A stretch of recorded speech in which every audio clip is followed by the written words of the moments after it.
Firmin Ndri Bonfils, correcteur à Fraternité Matin, est le tout premier président de l'Union nationale des professionnels de la correction en Côte d'Ivoire, UNPCI. Ce regroupement de correcteurs de presse et d'édition est une première dans le monde de la presse en Côte d'Ivoire. Nous avons décidé de mettre sur pied cette union afin de valoriser ce métier-là. C'est d'abord de le faire connaître du grand public, afin que tout ce qui est parution en Côte d'Ivoire ne paraisse plus pour paraître, mais que ce soit avalisé par un regard critique, un regard autre, qui apporte la caution intellectuelle à cette œuvre-là.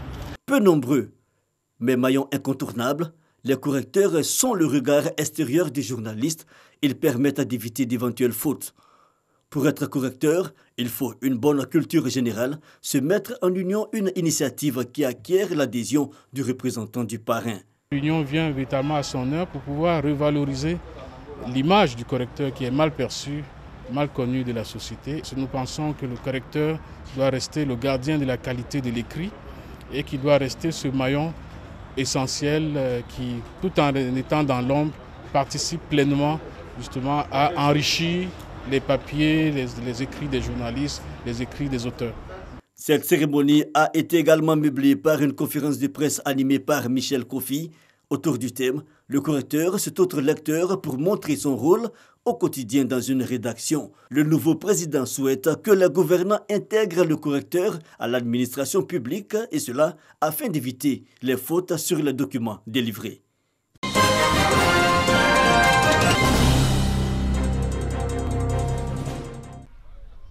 Dans le département de Fakobli, région du Guémon, un village nommé Siambli.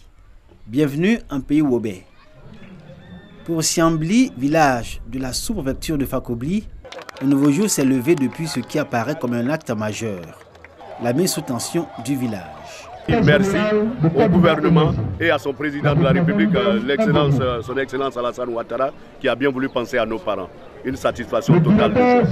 Le représentant du Premier ministre Amadou Gon Coulibaly était témoin du bonheur des populations. 35 années que leur village nourrit l'espoir d'être raccordé au réseau électrique national. Siandou Fofana, ministre du Tourisme et des Loisirs, a expliqué que l'électrification de Siambli est une des déclinaisons du programme social du gouvernement qui vise le bien-être des populations et le progrès des localités, selon la vision du président de la République Alassane Ouattara. L'émissaire du Premier ministre ajoute que dans le département de Fakobli, autant que dans la région du Guémon, tous les villages d'au moins 500 habitants seront électrifiés, comme promis par le président de la République. Un village aujourd'hui qui veut avoir accès aux nouvelles technologies, ne serait-ce qu'avoir à brancher son portable, avoir accès à l'Internet et à bien d'autres infrastructures modernes, il faut que vous ayez l'électricité. Quand on l'a, on ne voit pas ce que ça apporte. Et c'est ceux qui ne l'ont pas qui connaissent son importance.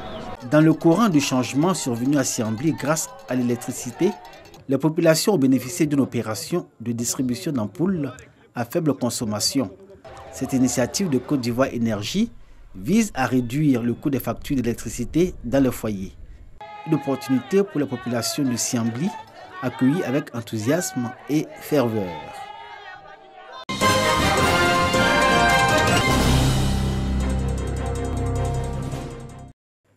Découvert il y a plus d'une dizaine de milliers d'années, le chien, ou le Canis lupus familiaris, son nom scientifique, accompagne l'être humain dans son évolution. Le rôle du chien suscite des réflexions chez les cynophiles et les passionnés d'animaux domestiques. Ce compagnon de l'homme est au centre d'un festival dénommé Festicanin sur le thème « La place du chien face aux défis sécuritaires du moment ». Un festival organisé par l'Amicale des Amis Canins de Côte d'Ivoire. L'initiative du festival vient d'un constat. Nous avons fait une association canine, une association de protection animale et nous avons prospecté dans le pays pendant près de 5 ans et nous nous sommes rendus compte en fait qu'il fallait qu'on organise maintenant le secteur, chose de pouvoir rendre ça plus formel. Le chien est incorruptible. Tu peux donner des millions à quelqu'un pour pouvoir passer une frontière, mais tant que le chien a fait un marquage de drogue ou d'explosifs, tant que le chien n'a pas été récompensé ou la drogue n'a pas été retirée, le chien ne va pas arrêter de faire son marquage. Les aptitudes naturelles des chiens sont utilisées dans le domaine de la sécurité privée et nationale, notamment dans la recherche de mines antipersonnelles, de stupéfiants et dans la lutte contre le grand banditisme. L'homme a pris le temps d'observer le chien, de voir que le chien a ces aptitudes qui peuvent servir à la sécurité. Les chercheurs même ont démontré que rien ne peut égaler l'olfaction du chien, c'est-à-dire l'odorat du chien. Alors, c'est ces éléments-là que l'armée a exploité dans la sécurité. Le festival Festicanin, qui réunit des professionnels ivoiriens et étrangers des services canins, est à sa 3e édition.